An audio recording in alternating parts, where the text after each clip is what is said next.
பொதுப்பணித்துறை அதிகாரிகளின் அலட்சிய போக்கினால் தாமிரபரணி நம்பியாறு கருமேனியாறு வெள்ளக் கால்வாயில் கடைமடை வரை தண்ணீர் வரவில்லை என விவசாயிகள் குற்றச்சாட்டு தெரிவித்துள்ளனர்.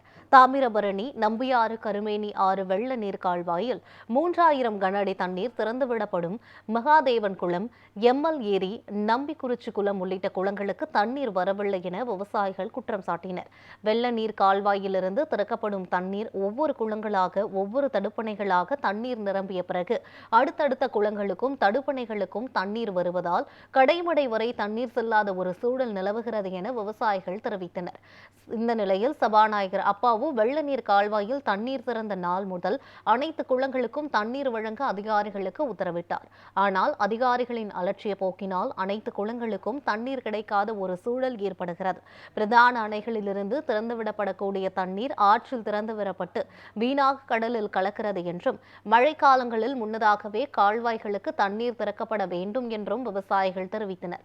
மேலும் ஒவ்வொரு குளக்கரையும் பலப்படுத்த வேண்டும் என்றும் ஒவ்வொரு குளத்திற்கு தடுப்பணைகளுக்கு செல்லக்கூடிய மடைகளை பராமரிக்க வேண்டும் என்றும் தெரிவித்தனர். தாமிரபரணி கருமேனியாறு நம்பியாறு இணைப்பு திட்டம் குறித்து விவசாயி ஆறுமுகம் தெரிவிக்கும் கருத்துக்களை தற்போது பார்க்கலாம்.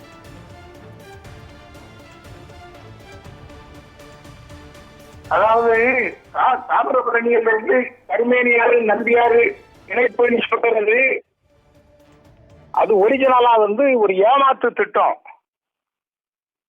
நம்பியாறுல இருந்து அது புதுசா வந்த அணை, அதுல விவசாய பகுதிகள் எதுவுமே டெவலப் ஆகல. அதுல வர தண்ணி முக்கால்வாசி வெறுமனே கடலுக்கு தான் போகும். இது அப்படியே இந்த ஏற்கனவே வந்த எம்எல்ஏரி வெள்ளக்காலில் விட்டா நாங்குநேரி சாத்தாங்குளம் தொகுதி, அதாவது இட்டமணி, சுவிசேஷபுரம், அது பக்கத்துல தஞ்சை நகரம், வாகனேரி, நல்லம்மாள்புரம், அந்தோணியார்புரம் எல்லா ஊரும் பயனடைஞ்சிருக்கும். அதே மாதிரி சாத்தாங்குளம் தொகுதியில அரசூர் தான் அரசூர் வந்திருக்கும், அலைவிளை வந்திருக்கும், இடைச்சிவிளை வந்திருக்கும், தஞ்சை நகரம் வந்திருக்கும், பண்டாரபுரம் வந்திருக்கும், அந்த ஊர் பயனடைஞ்சிருக்கும். இந்த தொகுதியில சேராத திசையனுள்ள செல்வமிருதூர், நந்தங்குளம், மகாதேவன் குளம், கீரைக்காரம்பட்டு இந்த பகுதிகள் எல்லாம் பயனடைஞ்சிருக்கும். அதற்கு தண்ணி வரல, வேணும்னே விடல.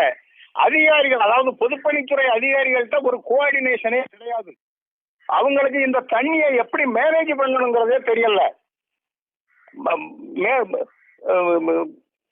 மேற்கு தொடர்ச்சி மலையில மழை வந்துட்டு வெள்ளம் வருதுன்ன உடனேயே இங்க இருக்கிற மருமூர் அணையில இருந்தும் ஸ்ரீவைகுண்ட அணையில இருந்தும் தண்ணியை எல்லா வெள்ளக்காலுக்கும் திறந்து விட்டுருக்கணும்.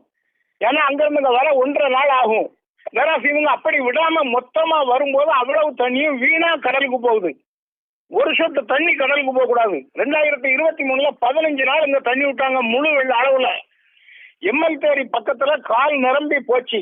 1 கிலோமீட்டர் இல்ல 3/4 கிலோமீட்டர் போய் பார்க்கும்போது ஒரு அடி தண்ணி தான் இருந்து, மீதியை எல்லாம் பூமி குடிச்சுக்கிட்டே இருந்து 15 நாள் அப்படி குடிச்சுக்கிட்டே இருந்து.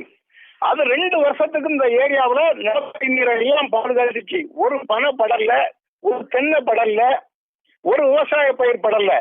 அதே மாதிரி அங்க தண்ணி விட்டுருக்கணும், விடல. இப்பவும் நந்தங்குளத்துக்கு தண்ணியை விட்டுட்டாங்க. ஆனா சுவிசேஷபுரம் காலில் வேணும்னே தண்ணியை விடல. சுவிசேஷபுரம் காலில் விட்டாதான் சுவிசேஷபுரம் குளத்துக்கு விவசாய நிலம் இருக்கு, பாசனத்துக்கு. மகாதேவன் குளத்துல பாசனத்துக்கு விவசாய நிலம் இருக்கு. ஆனா நந்தங்குளத்துல 2 தோப்பு மட்டும்தான் இருக்கு, வேற விவசாய நிலமோ வயலோ கிடையாது. அதை முடிச்சுட்டு ஆனைக்குடி போவோம், அப்புவலை போவோம், நேரே தருவகுளத்துக்கு போயிடும். தருவகுளத்துக்கு போயிட்டு திரும்ப நேரே கடலுக்கு போயிடும். அந்த தருவகுளம் அமைச்சது கடல் நீர் உட்புகாம இருக்கிறத தடுக்கிறதுக்கு தான். விவசாயத்துக்கு இப்ப திறந்து விட்டுருக்கிற தண்ணியில எதுவும் இல்லை. எந்த அதிகாரிகளுக்கும், அதாவது அதிகாரிகளிடையே கோஆர்டினேஷன் இல்லாததுதான் இதுக்கு காரணம். ஏன்னா இதுக்கு தலைவகம் தென்காசியில இருக்கு. தென்காசி மாவட்டம் சம்பந்தப்படுது, திருநெல்வேலி மாவட்டம் சம்பந்தப்படுது, தூத்துக்குடி மாவட்டம் சம்பந்தப்படுது. 3 கலெக்டருக்குள்ள கோஆர்டினேஷன் இருக்கணும், 3 அதிகாரிகளுக்குள்ள கோஆர்டினேஷன் இருக்கணும். இங்க மழை வந்துட்டு வெள்ளம் வருது, நீ கால திறலாம், இவங்க திறக்கணும். அப்படி எதுவுமே இல்லாததுனால தண்ணீரா கடலுக்கு போகுது. ஹலோ ஐயா, அதிகாரிகளிடையே ஒரு சரியான கோஆர்டினேஷன் இல்லாததாக நீங்க சொல்றீங்க. அது மேலும் இந்த நதிநீர் இணைப்பு திட்டத்துல உங்களுக்கு சரியான சாதகங்கள் இல்லை அப்படின்னு சொல்றீங்க. அதிகாரிகள் மத்தியில இந்த ஒத்துழைப்பு, இந்த சரியான கோஆர்டினேஷன் இல்லாததுக்கு காரணமாக நீங்க என்ன பாக்குறீங்க? இல்ல நம்பியார் கடல்ல மொத்தம் 26 குளம் நிரப்பியிருக்காங்க. ஆனா சுசேஷபுரம் குளத்தை நிரப்புனா அதுல இருந்து 4 குளத்துக்கு அடிஷனலா தண்ணி போகும். அந்த 4 குளத்தை நிறைச்சுக்கிட்டு நேரே எரும குளம்னு சொல்லி இந்த திசையுடைய ஒட்டி இருக்கிற குளத்துல போய் சேரும். இப்ப நேரடியா அந்த குளத்துக்கு தண்ணி போகுது. இந்த 4 குளத்தை காய வச்சுட்டாங்க. இப்ப இன்னைக்கு காலையில சபாநாயகர் பூ போட்டு தொடங்கின குளத்துக்கு வடக்க இருந்தும் தண்ணி வருது. அதுக்கு வடக்க 4 குளத்துல தண்ணி கிடையாது. அதிகாரிகளுடைய மிஸ்மேனேஜ்மெண்ட் தான் இதுக்கு காரணம். அவங்க கொஞ்சோட தண்ணிய சுசேஷபுரம் காலையும் திறந்து விட்டு இருந்தால் ஒரே நேரத்துல எல்லாம் நிரம்பி வந்துடும். அப்படி திறந்து விடல. ஐயா, தமிழக அரசு சார்பாக இந்த வடகிழக்கு பருவமழை முன்னெச்சரிக்கையாக வடிகால்கள் ஏரிகள்லாம் தூர்வாரப்பட்டிருக்கு அப்படின்னு சொல்றாங்க. அங்க திசையன் விளை பகுதியில நிலவரம் என்ன? அங்க இருக்கக்கூடிய ஏரிகள் கால்வாய்கள்லாம் தூர்வாரப்பட்டிருக்கா? என்ன சார்? இங்க ஏரிகள் ஒன்றும் கிடையாது, வடிகாலும் கிடையாது. தூர்வாரலாம் எந்த இடத்துலயுமே தெரியாது. தூர்வாரல அப்ப தண்ணி ஊத்த உடனே எதுக்கு தண்ணி உடைச்சுக்கிட்டு போகுது? முந்தா நாள் தண்ணியை திறந்து விடுறதுனால உடைஞ்சிட்டு அதனால நாங்க அடைச்சிட்டு திரும்ப தண்ணியை விடுறோம். நாங்க ஒரு நாள் வெள்ளம்னா ஒரு நாள் வெள்ளத்துல தண்ணியை உடைச்சு சும்மா விட்டாச்சு. இப்ப வரல. இங்க கேட்டா அதிகாரிகளுக்கு வாங்க இந்த குழந்தை பார்க்க வாங்கன்னா இல்ல இன்னைக்கு சாயங்காலத்துக்குள்ள வந்துடும் சொல்லிட்டு அவங்க போயிட்டாங்க. எம்எல்ஏ குளத்தை பார்க்க வாங்க, நீங்க தண்ணி வந்துட்டு சொல்றீங்களா பார்க்க வாங்கன்னா இல்ல சாயங்காலத்துக்குள்ள வந்துடும். அதுல ஒரு உடைப்பு பிரிண்ட் போயிட்டாங்க. அதனால எந்த ஒர்க்கும் கிடையாது, எந்த பணியும் கிடையாது. காரணம் அதிகாரிகள் கிட்டயும் இல்ல, கலெக்டர்கள்ட்டையும் அதை மேனேஜ் பண்ற அளவுக்கு திறமையோ அனுபவமோ இல்லை. அவங்களும் ஃபீல்டுக்கு ஒன்றும் போறதில்லை. ரெண்டாவது துரதிருஷ்டவசமா ரெண்டும் வேற கட்சி எம்எல்ஏ நமக்கு என்னன்னு சொல்லி சர்க்காரும் அதுல பெருசா ஒன்றும் செய்ய போறதில்லை. இவங்களால கூட்டணியில தான் இருக்க முடியுமே தவிர என் தொகுதியில தண்ணியை தான் கேட்க முடியாது. காங்கிரஸ் தொகுதி காங்கிரஸுக்கு போயிருது, சிறுவேந்தம் தொகுதி காங்கிரஸுக்கு போயிருது, ராதாபுரம் தொகுதி இந்த எம்எல்ஏ காலில் வரவே செய்யாது. அதனால அவரும் வாய் திறக்க முடியாது. ஆனா இந்த பகுதி சுற்று விவசாயிகள் அநாத பிள்ளைகளா இருக்காங்க. ஐயா, அங்க இருக்கக்கூடிய ஆட்சி நிர்வாகம் விவசாயிகளாகிய உங்களுடைய கோரிக்கைகளை கேட்கறாங்களா? உங்களுடைய நிலைமை அங்க எப்படி இருக்கு? விவசாயம் அங்க எப்படி செஞ்சுட்டு வரீங்க? எங்க விவசாயம் செய்யறாங்க? ஒண்ணும் கிடையாது. நீங்க பாருங்க, விவசாயம் இருக்கா? நீ காஞ்சி கிடக்கு, வயலெல்லாம் சும்மா காஞ்சி கிடக்கு தண்ணி இல்லாம.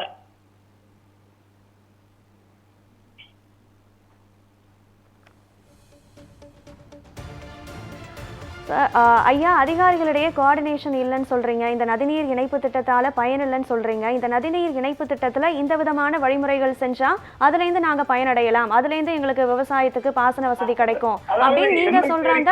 வச்சுக்கிட்டு இதை செய்யறாங்கன்னா எம்எல்ஏ காலையும் வச்சுக்கிட்டு அந்த வெள்ளக்காலையும் வச்சுக்கிட்டு இந்த நதிநீர் இணைப்பை செய்தாங்கன்னா அது நல்லா இருக்கும். அந்த எம்எல்ஏ கால் திட்டத்தை அனௌன்ஸ் பண்ணது பழைய சிஎம்ங்கிறதுனால அந்த திட்டத்தை மூழ்கடிக்கணுங்கிறதற்காகத்தான் இப்ப இந்த தாமிரபரணி கருமேனி நம்பியாறு இணைப்புன்னு ஒரு காலை கொண்டு வந்தாங்க. அந்த காலில் 400-500 கோடி ரூபாய் ஏற்கனவே செலவு பண்ணி கால் வரை வெட்டி முடிச்சு நிலம் ஆர்ஜிதம் பண்ணி விவசாயிக்கு நிலமும் பணமும் கொடுத்தாச்சு.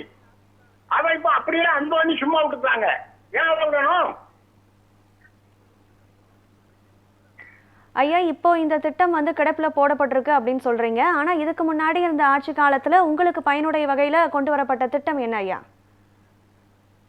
அது இதுக்கு முன்னால பயனுடைய இது கொண்டு வந்ததுதான் இந்த எம்எல்ஏ வெள்ளக்கால் திட்டம். அந்த திட்டம் வந்தாச்சுன்னா விஷயோட பகுதியில குடிதண்ணி பிரச்சனை வராது. இங்க இருந்து கடற்கரை வரை எந்த இடத்துலயும் பனையோ தென்னையோ எதுவும் படாது. நிலத்தடி நீர் உள்ள வராது, இந்த கடல் நீர் உள்ள வராது. எல்லா புன்செய் விவசாயமும் சூப்பரா நடக்கும். இணைப்பில் இணைந்து உங்களுடைய கருத்துக்களை, மேலான கருத்துக்களை எங்களுடன் பகிர்ந்தமைக்கு நன்றி திரு ஆறுமுகம்.